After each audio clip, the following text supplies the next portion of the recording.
kasih pemirsa, Anda masih bersama kami di Obrolan Pagi, dan kita lanjutkan kembali untuk perbincangan kita ke Pak Budi lagi. Pak Budi, kita pengen tahu juga nih pengembangan potensi non-akademik juga yang dilakukan oleh sekolah itu apa sih Pak untuk support anak didiknya? Oke. Selain ekstrakurikuler yang sudah kita jadwalkan itu ya, sesuai dengan bakat minat mereka, tetapi sekolah juga memberikan fasilitas untuk kegiatan yang menampilkan potensinya di depan publik warga sekolah. Misalkan apa SGT ya, Skaven Good Talent. Mereka bisa menampilkan yang bisa nari-nari, yang bisa nyanyi-nyanyi, yang bisa puisi, pidato juga boleh. Pidato juga boleh. Tapi band memang juga harus boleh. ada ya band, tapi harus seleksi karena memang waktunya singkat ya. Jadi pada Jumat ketiga ya setiap bulan. Oh, tiap bulan berarti ini ya, Pak ya? Jadi wow. sebulan sekali dalam hari Jumat itu jam 6.45 sampai jam 8. Ya, itu kegiatan untuk menampilkan potensi, dan mereka untuk standnya atau tempatnya sudah disiapkan oleh OSIS dan MPK. Jadi anak-anak juga sudah berkumpul di lapangan tengah gitu ya untuk melihat penampilan mereka. Ini luar biasa, sambutan anak-anak luar biasa gitu. Padahal tiap sebulan sekali ya. Biasanya kalau di sekolah-sekolah lain kan kalau misalnya udah selesai ujian baru pensi itu ya. Kita pensi juga ada. Beda lagi. Itu rangkaian dari HUT sekolah. Jadi kalau HUT sekolah itu kita 3 hari ya Pak berturut-turut. Nanti hari pertama gelar budaya, jadi terkait kebudayaan gitu. Terus nanti yang kedua karnaval.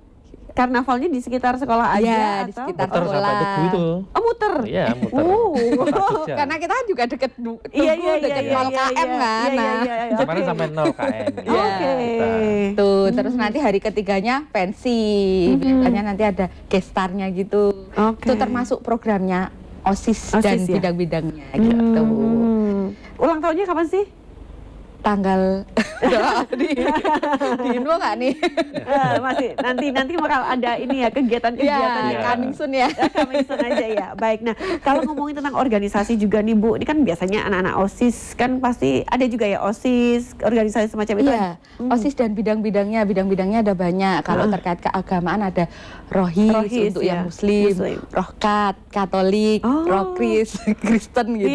Jadi kita tetap ini ada wadahnya gitu sesuai agamanya masing-masing. Terus selain itu juga ada Kovenansa, itu terkait pencegahan narkoba dan lain-lainnya seperti itu. Nafsa dan lain-lain. Ya, gitu. Terus ada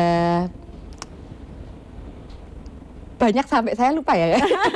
PMR juga. PMR iya, betul, PMR gitu. Tuh, terus DA, Dewan Ambalan, itu yang terkait mendampingi pramuka. Jadi kalau dulu tuh pramuka pokoknya ada pembina gitu aja. Sekarang yang ngajar malah kakak-kakak tingkatnya sebagai Dewan Ambalan itu gitu. Kemudian ada Tonti, itu juga ada kepengurusan tersendiri gitu. Terus banyak banget ya. Iya, mereka diawasi terkait program-programnya oleh MPK sendiri, Majelis Perwakilan Kelas gitu. Jadi nanti setiap program-program yang sudah dilaksanakan itu ada evaluasi tertentu. Dan Tonti sendiri punya prestasi kemarin pas Kibra. Kota Yogyakarta. Sampai tingkat kota ya. Iya, dan mulai Januari ini ada seleksi yang menyeleksi sendiri kakak-kakak angkatan. Dan itu untuk adik-adik kelas 10 udah bisa? Iya, udah bisa. Kelas 10, 11 bisa gitu. Jadi sebenarnya kan nanti seleksinya dari kota sendiri ya. Tapi kita dari pengurus Tonti sendiri melaksanakan pelatihan biar mereka nggak kaget nanti seleksinya seperti apa. Dan itu ada syarat-syarat khusus juga ya, misal tinggi badan itu juga ada. Fisiknya juga harus gimana. Betul. Oke, nah Pak Budi, kalau SMKN 7 ini kan juga sekolah ramah anak ya Pak ya. Nah itu gimana sih Pak, bisa diceritakan? Ya, jadi dengan kita dinobatkan sebagai sekolah ramah anak, tentu kita harus tidak boleh memberikan punishment kepada siswa secara fisik gitu ya. Memang kita harus menyesuaikan dengan kondisi psikis anak-anak saat ini ya. Bagaimana pada saat anak melanggar aturan itu tetap harus diingatkan secara tegas tapi humanis. Walaupun mungkin juga tantangan tersendiri bagi Bapak Ibu guru yang notabene memang sudah senior-senior di usianya gitu ya. Tapi kita mau tidak mau bagaimana anak itu merasa nyaman berada di sekolah, aman gitu dan menyenangkan. Sehingga anak banyak yang harusnya sudah jam pulang, mereka tetap berada di sekolah gitu ya. Sampai diusir-usir nih. Ya, betul. Gitu ya. Karena nyaman gitu ya, karena di sekolah nyaman. Dari sisi fasilitas internet juga full gitu ya. Sehingga ada gazebo yang buat santai-santai. Kenapa anak tidak pulang ya, Pak ini baru mengerjakan tugas di gazebo sambil ngobrol dan seterusnya. Ini memang kita membuat anak-anak itu betul-betul merasa nyaman berada di sekolah. Oke. Kalau misalnya sekarang ini kan hal yang paling ditakutkan juga kan kasus-kasus bullying semacam itu ya. Nah, kalau dari sekolah sendiri seperti apa sih Pak untuk mengantisipasi kasus seperti itu? Mungkin Pak Budi atau Bu Rika juga boleh silakan. Iya. Kami setiap upacara sudah menyampaikan jangan ada bullying di antara kita, baik diskriminasi itu diskriminasi. juga. Karena kita adalah satu keluarga, kita harus saling support untuk sukses bersama. Kemudian di kegiatan pendampingan wali kelas, wali BK, tetap itu harus disampaikan. Gitu. Sehingga jangan sampai ada muncul anak tidak nyaman karena bullying, baik itu secara fisik, ya, maupun secara verbal. Itu yang kami tekankan di sana. Dan alhamdulillah pada saat pertemuan dengan orang tua sudah kami sampaikan juga apakah Bapak Ibu anak-anaknya pada saat di SMK 7 merasa tidak nyaman gitu ya. Ternyata alhamdulillah mereka support sekali. Dan kami setiap pagi itu ada guru piket yang berada di pintu gerbang untuk menyambut anak-anak. Wah, ya, padahal SMA ya. Mereka anak-anak cium tangan. Pasti. Iya. Senyum, salam, sopan sapa. Iya. Alhamdulillah Pak Budi di setiap pagi selalu Pak Budi itu selalu paling depan pintu gerbang. Ini luar biasa nih yang mungkin juga tidak saya dapatkan waktu SMA. Jadi kan udah kelihatan dari situ kalau Pak Budi selalu ngendiko. Kalau anak-anak itu kan kelihatan gimana dia siap untuk belajar itu dari pagi, gimana wajahnya dia, apakah baru sedih, kalau sedih ya dirangkul, diantar ke BK biar dia bisa cerita ke guru BK-nya, gitu, seperti itu. Oke, nah ini ngomongin tentang guru BK, ini kan juga sangat penting sekali begitu kan Bu, ya zaman sekarang mungkin kan banyak sekali kasus-kasus yang terjadi nih, misal nggak kuat sekolah atau apa, nah ini kalau guru BK-nya sendiri di sana seperti apa sih, apakah memang juga selalu siap dengan curhatan-curhatan anak-anak zaman now begitu? Ya, tentunya kami selalu siap gitu. Kebetulan saya juga guru BK. Ya gitu, pantas ya. Jadi bisa jadi teman juga nih Ibu ya. Tempat kami itu ada 6 guru BK, kemudian kebetulan masih muda-muda. Dan jadi tempat curhatannya anak-anak gitu.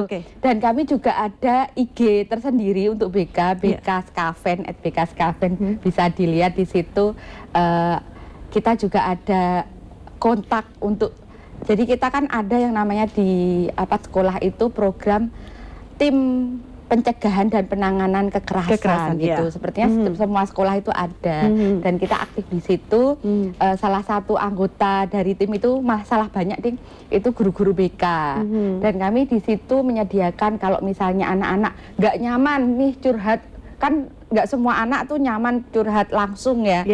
Bisa lewat misalnya WA lebih nyamannya, bisa kita ada kontak WA. Misalnya lewat IG juga boleh gitu. Jadi banyak. Jadi nggak bisa ngomong ya, kayaknya semuanya di situ difasilitasi begitu ya. Sekarang kan kalau kita daripada ke psikolog kan ke guru BK nih. Ada bimbingan klasikal juga untuk pencegahan, bimbingan kelompok. Gitu. Terus ada bimbingan lintas kelas, kita biasanya kerja sama-sama kampus-kampus juga yang mau menjadi narasumber gitu. Jadi kayaknya next time kita memang harus wajib lihat secara langsung seperti apa kegiatan pembelajaran juga. 1 jam kayaknya ngobrolnya nggak cukup ya. Mungkin untuk closing statementnya langsung saja sebelum menutup perjumpaan kita, Bu Rika dulu ada yang disampaikan untuk pemirsa ataupun juga untuk orang tua siswa yang sedang nonton tayangan ini, silakan.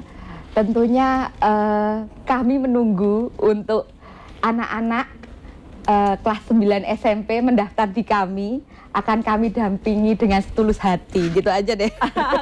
Baik, terima kasih Bu Rika. Nanti ketemu Bu Rika juga sama ketemu Pak Budi. Pak Budi silakan disampaikan. Terima kasih. Kami berharap anak-anak yang saat ini duduk di kelas 9 SMP bisa bergabung dengan SMK 7 untuk mengembangkan potensi kalian dan masa depan kalian. Seperti visi SMK 7 ya Pak ya? Visi SMK 7 yaitu menjadi sekolah yang menghasilkan lulusan yang unggul, bertakwa, berkarakter. Unggul, bertakwa, berkarakter. Oke, baik. Terima kasih Pak Budi dan juga Bu Rika. Dan mungkin juga nanti di tahun ajaran baru sudah siap nih untuk siswa-siswinya untuk hadir di SMKN 7 Yogyakarta. Nah, kita harus mengakhiri perjumpaan kita. Terima kasih pemirsa. Inilah akhir dari obrolan pagi. Mewakili kerabat kerja yang bertugas, saya Artika Amelia mengucapkan terima kasih atas kebersamaan Anda. Selamat pagi dan sampai jumpa.